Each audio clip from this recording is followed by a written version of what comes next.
दिल्ली की मुख्यमंत्री रेखा गुप्ता ने सुल्तानपुरी फ्लैट्स का किया औचक निरीक्षण। 50,000 से ज्यादा जर्जर फ्लैटों का किया निरीक्षण। आम आदमी पार्टी पर उठाए सवाल। दिल्ली की मुख्यमंत्री रेखा गुप्ता ने सुल्तानपुरी में बने डीडीए फ्लैट्स का औचक निरीक्षण किया। की मुख्यमंत्री रेखा गुप्ता ने कहा कि साल 2011 से बने हुए ये फ्लैट जो झुग्गी वालों को दिए जाने थे, अरबों रुपए का इस पर फंड लगा था, लेकिन दिल्ली की पूर्व सरकार की लापरवाही और बदनीयती ने इन फ्लैटों को देने से हमेशा रोका। साथ ही कहा कि उनकी मंशा थी कि गरीब झुग्गी में बिना व्यवस्थाओं के पड़ा रहे।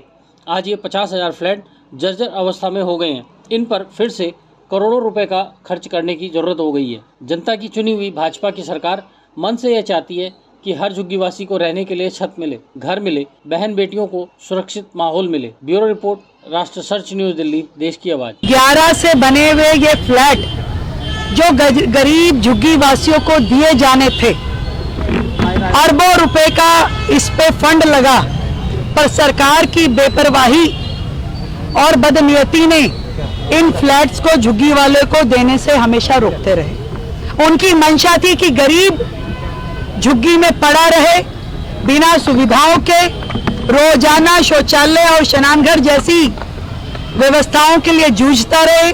वहां की बहन बेटी रोज अपमान का घूंट पी के जीती रहे, परंतु उन्होंने एक भी मकान को देने का प्रयास नहीं किया।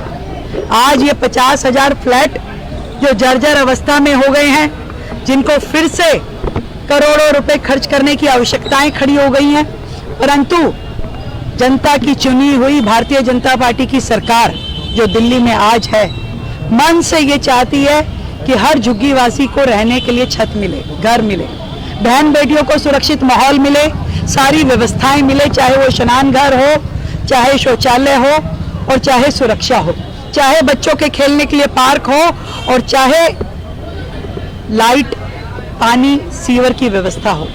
ये काम करने के लिए दिल्ली सरकार प्रतिबद्ध है। आदरणीय प्रधानमंत्री नरेंद्र मोदी जी के विजन और उनकी कही हुई बात कि हर गरीब को घर मिलेगा, उसको काम करते हुए उस विषय के लिए हम दिन रात काम कर रहे हैं।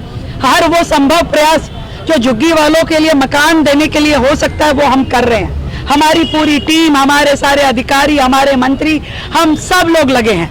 हम चाहते हैं कि एक एक झुग्गीवासी को हम घर दें, और इसीलिए हमने बिल्कुल सख्त दिशा निर्देश दिए हैं कि कोई भी एजेंसी हो, ये कह दिया गया है कि किसी झुग्गी को तोड़ने के लिए जाए ना। सरकार जब तक उन्हें पक्के मकान ना दे ले, तब तक हम नहीं चाहते कि किसी के भी करहाने की आवाज हमारे कानों तक आए, और ना ही विपक्ष की पार्टियों को इस तवे पे अपनी रोटी सेकने का अधिकार है। जिन्होंने वर्षों तक झुग्गी वासियों को एक मकान देने का प्रयास नहीं किया, आज वो झुग्गी टूटने पे रोते हैं, चिल्लाते हैं, गाली गलौज करते हैं। मैं उनसे पूछना चाहती हूँ, आपने क्यों नहीं ये फ्लैट उन्हें दे दिए? क्यों इनको जर्जर होने दिया? ये काम हमें क्यों करना पड़ा? क्या आप हमारा इंतजार कर रहे थे कि भाजपा की सरकार आएगी और वो गरीबों को मकान देगी? दिल्ली में लगभग 10 लाख लोगों को मकान दिए जाने की आवश्यकता है, जो हमें लगता है ये तो फिर भी 50,000 मकान है। हम जरूरत पड़ेगी तो हम 10 लाख मकान भी बनाने की तैयारी करेंगे और गरीब जनता को देंगे। किसी को भी बारिश में भीगने के लिए, ठंड में कांपने के लिए या शौचालय स्नान घर के लिए घूमने के लिए नहीं छोड़ेंगे। हर एक को सुरक्षा मिलेगी, हर एक को बेहतर भविष्य मिलेगा। ऐसे ही अपने क्षेत्र व अपने आसपास की खबरों, देश दुनिया की ताज़ा तरीन सभी खबरों को देखने के लिए देखते रहिए राष्ट्र सर्च न्यूज चैनल। खबरों की लेटेस्ट अपडेट पाने के लिए हमारे चैनल को लाइक व सब्सक्राइब करना ना भूलें और कमेंट के द्वारा खबर के प्रति अपनी राय जरूर दें।